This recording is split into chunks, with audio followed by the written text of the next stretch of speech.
اپنے ایمان میں شیطان کا حصہ مت لگا اور اپنی جان پر اسے طلب مت بنا۔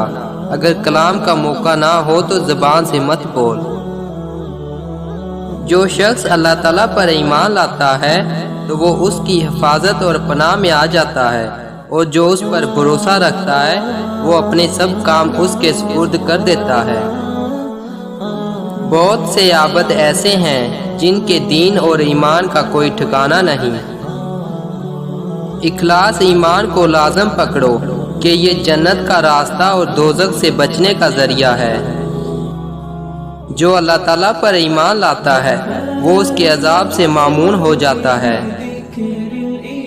نجات پانے میں وہی کامیاب ہوگا جو شرائط ایمان پر قائم رہتا ہے۔ اچھی طرح پاک دامن رہنا اور تھوڑے مال پر قناعت کرنا ایمان کا ستون ہے۔ اگر تو اللہ تعالیٰ پر یقین رکھتا ہے تو قیامت میں تجھے امن و امان ملے گا، اور اگر تو اپنے نفس کو اللہ تعالیٰ کے سپرد کرے گا تو یہ صحیح و سلامت رہے گا۔ جس شخص کا اسلام اچھا ہو اس نے ہدایت پائی، اور جس شخص کا ایمان خالص ہو اس کو ہدایت کی دولت ہاتھ آئی۔ امام پر یہ ضروری ہے کہ اپنے ملک والوں کو ایمان کے احکام اور ان کو حدود اسلام کی تعلیم دے۔ اللہ تعالیٰ پر ایمان رکھ اور اس کے احکام دل و جان سے مان کہ آخرت سلامت رہے، اور لوگوں سے صلح رکھ کے دنیا برباد نہ ہو۔ مومن کی شرافت اس کا ایمان اور اس کی عزت اطاعت الہی ہے۔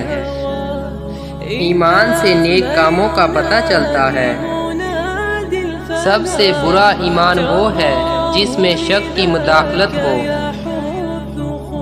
وہ شخص جس کے دل میں ایمان اور یقین جاگزین ہو گیا اور وہ اس پر خوش و خرم رہا، وہ نہایت سعادت مند اور با اقبال ہے۔ ایمان سے نجات ملتی اور عافیت تندرستی سے حیاتی کی لذت حاصل ہوتی ہے۔